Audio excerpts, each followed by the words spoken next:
घर में आवे छे ने आयो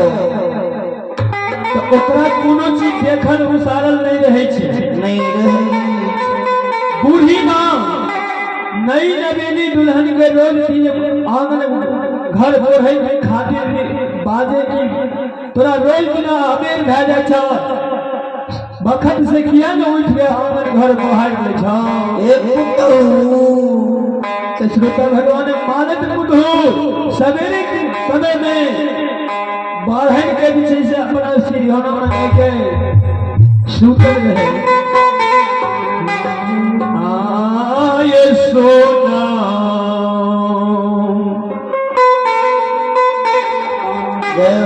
मुठी बोरहनिया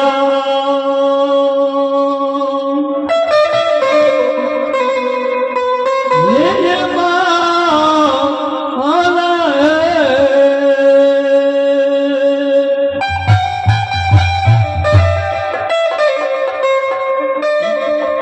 पुतहु सिरहाना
ए बेचारी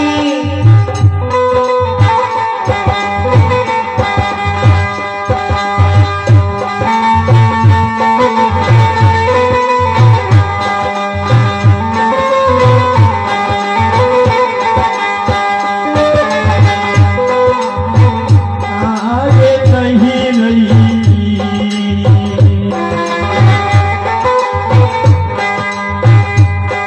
ये चला बिगड़ल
मालिक पुत्र के बुढ़िया माँ बोले ये लक्ष्मी कुलक्ष्मी तोरा नहरे की चाल बिगड़ल छो ई बाहर शहर के भी बुढ़िया के पूरी लगा रही तो नहीं जाने छी ई पूरी नधन खराबी करे छे बाल बच्चा के निदान की गाय पर है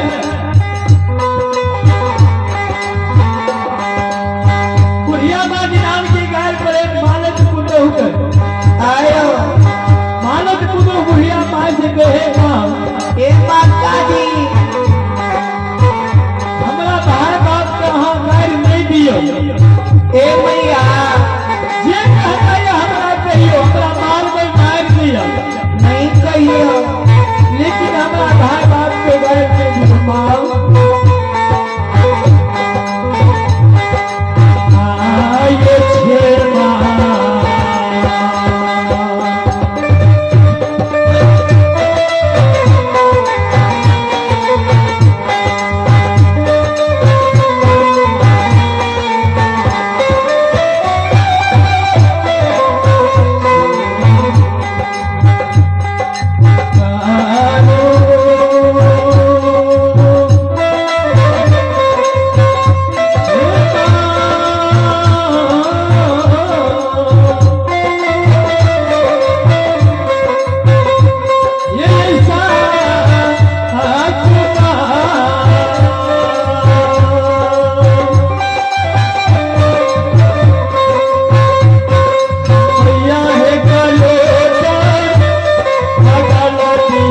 बोलिए बोलिए माता भगवती आन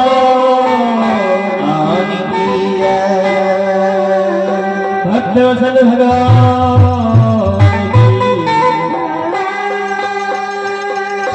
की। अभी पंजियार बाबा